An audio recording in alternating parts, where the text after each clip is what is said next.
Welcome to the Center for Nursing Research and Innovation. Today's brief presentation is all about tips and tricks for perfecting your abstract. And the first tip is to make sure that your abstract tells a cohesive story. And the best way to do that is to think of your abstract like a recipe. And I'll give you a little example of what I mean. So let's say that you were setting out to make some banana bread and you went and found a recipe that's going to help you do that. And let's say that you went out and bought all the ingredients that were listed, and you're home in your kitchen going step by step through the instructions. And you find at the end of the instructions, they ask you to slice up the banana. But you don't have a banana because when you were looking at the ingredients list, it wasn't listed. On the other hand, you might have a situation where you went to the store and bought all the ingredients and then came home and went all the way through the instructions of the recipe and found that the banana that they asked you to buy never ended up being included in the recipe. So these are both examples of situations where there lacks continuity between the sections. We have a mismatch between our ingredients and our instructions, and that's going to result in not such a great banana bread. So the same thing applies for your abstract. You want to make sure that you have, for example, methods that match the results that you report. And this way you won't have anybody asking what banana or whatever happened to that banana. So here's a helpful table for cross-checking the various sections of your abstract. Once you've written everything and you want to make sure that you're truly telling a cohesive story that's consistent from beginning to end and doesn't leave anybody asking any questions about what it is that you set out to do, how you did it, or what your findings were. So beginning in the background section, what you can start asking yourself is, do the aims or questions or objectives that are in the background section reflect what is described and measured in the methods section below? Do the aims, questions, and objectives match what ended up being presented in the results? And does the background provide rationale and motivation for the overall project goals and the overall conclusions that you're trying to make at the end of your abstract? In the methods section, you want to read through and ask yourself, do these methods provide a means of addressing each one of my aims and objectives that I have in the background section? You also want to ask whether or not the methods describe all of the data and analyses that you ended up reporting in the results. In the results section, you could ask yourself, do I answer all of the aims, questions, and objectives that I posed in the background? Do the results report all of the data and analyses that were described in the methods? And on the other hand, do the results report in any information that I didn't end up describing in the methods? And do I need to add that information back in? And lastly, when you're in the conclusion section, you could ask yourself, do the conclusions really reflect what I said the goals of my study were? Do the conclusions report any new data that I didn't actually end up reporting in my results, right? We want to make sure that the interpretation that we have in the conclusion section does not go beyond the actual factual information that we reported in the results section. So I always recommend coming back to this table and just taking your abstract step by step and making sure that you have cohesive information and a cohesive story from beginning to end. The next tip for writing a great abstract is to write with clarity. And sometimes we all have this tendency to use extra words where we don't need to have them. So I'll give you an example. Here's a sentence that we could make so much simpler by removing some extra words and also by using first person language. So you can see we begin with a sentence where we say, a study of the effect of hourly rounding on falls was undertaken by the research team. This is an accurate statement, but it's not very clear and it's a little bit cumbersome for the reader to understand what's going on. So we can make this a little bit shorter by saying the research team conducted a study of the effect of hourly rounding on falls, right? So that piece about a study of the effect of hourly rounding on falls stays the same, but we shortened it from was undertaken by the research team to the research team conducted. It's shorter and it's easier to read. We can make this even shorter and easier to read by putting this in first person language by saying, we conducted a study of the effect of hourly rounding on falls.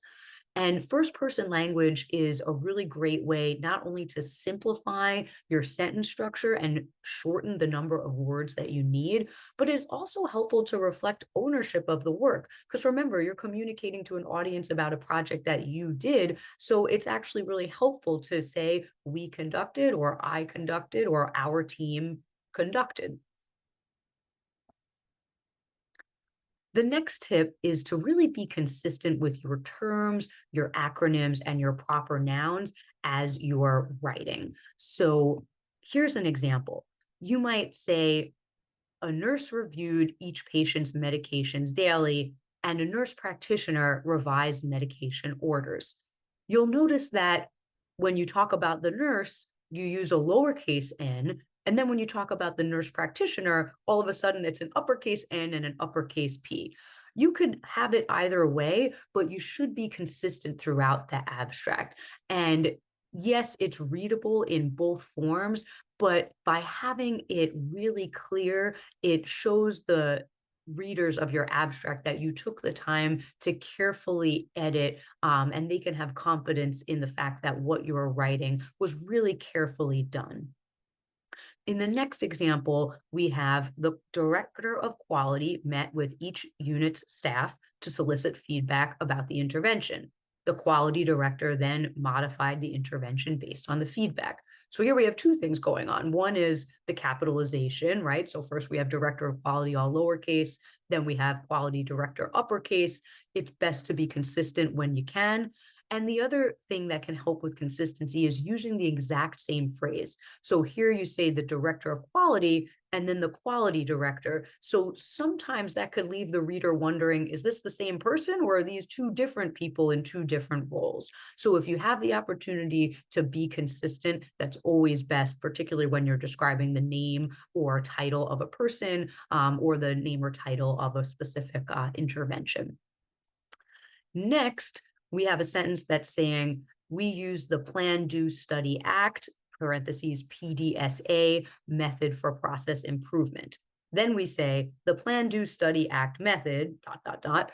The whole purpose of writing something parenthetically to abbreviate it is so that you can use that abbreviation going forward. So best practice is once you use the term the first time, spelled out the whole way, put the abbreviation there in parentheses, and then each time you say it again, just use the abbreviation. So it's best to abbreviate it the first time after you say it, and then use that abbreviation consistently throughout. Don't jump back and forth.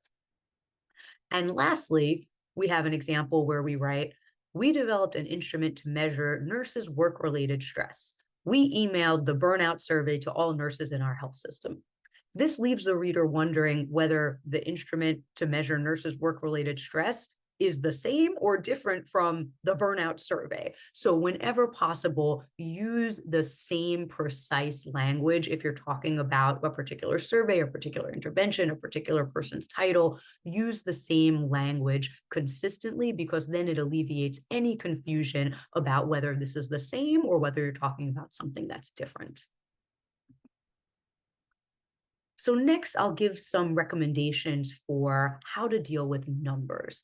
So the first thing to know is that when a number begins a sentence, most conferences, most journals do not want you to use the actual numerical form of that number. It's preferred that a sentence begins with words. So instead of writing the digits 251 patients completed, if it's the beginning of a sentence, you might say a total of 251 patients completed. Or you can write out the actual words, 251 patients completed. So again, this is journal specific and conference specific, but the vast majority of journals and conferences prefer that you don't begin a sentence with numerical digits. The next note is about rounding. So oftentimes, if we're doing any type of analysis, when we're in our Excel or statistical analysis software, whatever spreadsheet we're using, it will give us extremely precise percentages. So 18.79% of patients reported. That might be what our spreadsheet is telling us. But in truth, that 0.79 is not very meaningful, and it can be a little bit distracting. That level of precision is not typically necessary, particularly if you're only talking about a sample of, 100, 200, or 300 patients. So I always recommend that you round to only one decimal place, particularly when you're reporting percentages, unless you're comparing two percentages that are so close, they really require more precision and more decimal places. But usually you can get away with just having, one number after the decimal place. The next note is about leading zeros and trailing zeros. And for anyone who does prescribing, you probably know the rules about needing to include a leading zero and not including trailing zeros. So what I mean by that is, for example, if you're giving any number that is less than 1 and you're presenting it as a decimal, you should include the 0.021 in this case, right? So you would include the 0 before the decimal, just so that there's no confusion that this is a decimal that's less than 1. The same thing with trailing zeros. Instead of writing, 19.50%, take off that last 0 so that it doesn't accidentally confuse the eye of the reader. So instead of 19.50, just write 19.5. So remember, include your leading zeros and don't include those trailing zeros when you're dealing with decimals. Now I want to talk a little bit about some stylistic differences between the way that we commonly speak and the way that we tend to write things for academic and scholarly publication. So here are a few alternative language choices that can really help bring your abstract to a professional level. So the first one that I'll point out is a sentence where you're talking about your interpretation of your study findings. And you might say something like, implementing the 4M's fall prevention program will result in cost savings. And presumably, you're saying this in your interpretation because you've presented some results that show that you've been able to reduce falls in your particular area where you've conducted this project. And maybe you've even shown that you were able to reduce costs as a result of falls in your particular area. But remember that you're giving this to an external audience, and in some sense, you're trying to provide broader interpretation for your study that just took place in one environment. So even if you found cost savings or think that you will find cost savings based on a reduced number of falls, remember that you're interpreting this for a broader audience. So you might change the language from will result in cost savings to could result in cost savings or might result in cost savings, because this shows your understanding that even though it worked or it suggests that it worked in your setting, you're thinking more broadly about the applicability to other settings where it may work, but it's not necessarily going to work. Similarly, in this next group, we can see a statement that says, our study proves that the 4M's fall prevention program is effective in surgical recovery units. You may have shown that it was effective in your setting, but this sentence is saying that it would be effective, proven effective across all surgical recovery units. And of course, you've only demonstrated that it was effective in yours. So you might say something like, our study suggests that the 4M's fall prevention program is effective in surgical recovery units, right? So it suggests a a broad potential benefit, but it doesn't prove that it would work in every setting. You might also say something like, our study demonstrated that the 4M falls prevention program was effective in our surgical recovery unit, right? So you can say, we definitively demonstrated that it did work here, but you're not necessarily making a claim that it did or would work everywhere. Now, lastly, this is another piece of language that will help elevate your abstract. Oftentimes we refer to previous literature, and it's so important to have gone into the literature and understand what other authors have done and have shown with their results.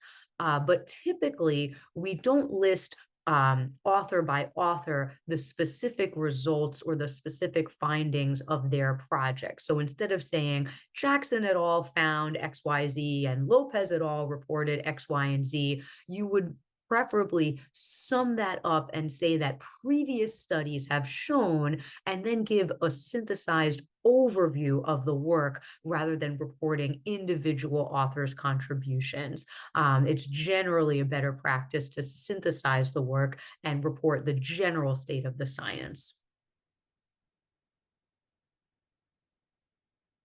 So the next recommendation I have is to use a template, particularly when you're thinking about how to present all of the information that needs to go into your methods section in a really succinct way.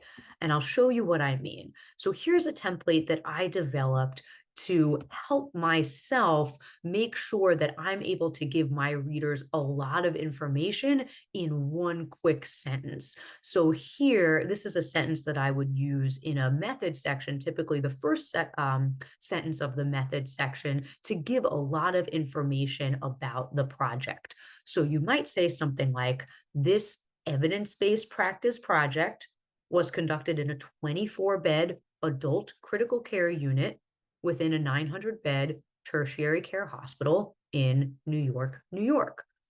Well, we've got a lot of information here. We've talked about the type of project that it was, an evidence-based practice project.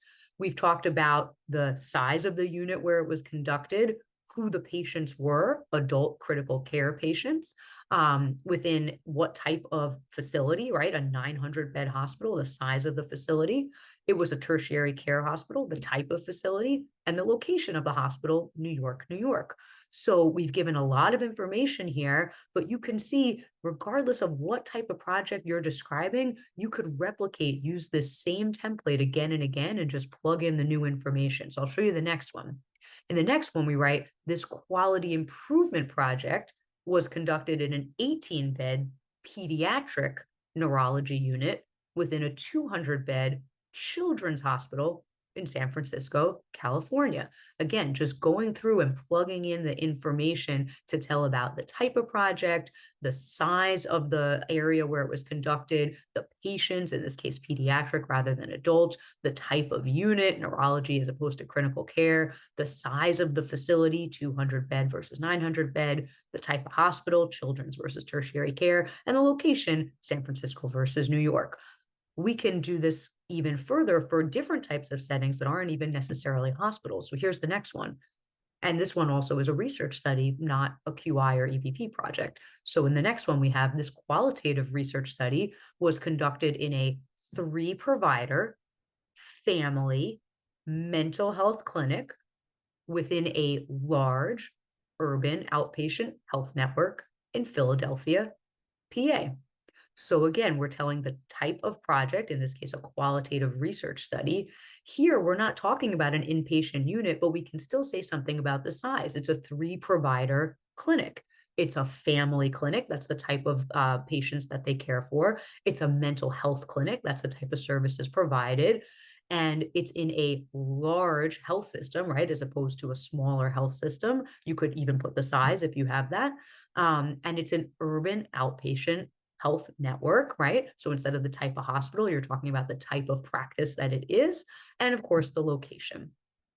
Here's another one where we're talking about students in a school. So this prospective cohort study was conducted in a 200-student undergraduate school of nursing within a small private university in Washington, D.C. So again, totally different context. We're not even talking about the provision of health services. We're talking about a cohort study that was conducted with students, but we can still say the size of the student body, right? 200 students, what type of students they were, undergraduates, what type of facility we're talking about, right? A school of nursing, where it was located. It was inside of a small private university and located in Washington, D.C. So again, if you set yourself up with a template, you can just plug in the facts and be able to give a lot of detailed information really succinctly. And this is especially helpful when you're working with conference abstracts and abstracts for publications where you are required to say a lot of information in very few words.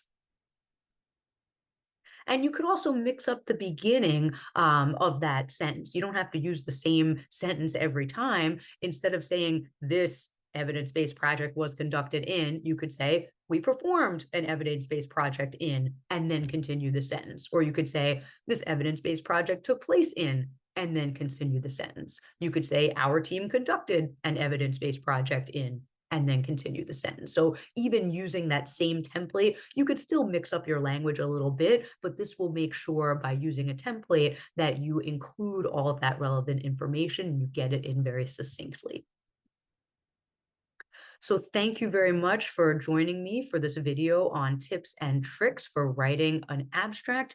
Please look out for our other videos on how to both structure and present your abstract from the Center for Nursing Research and Innovation.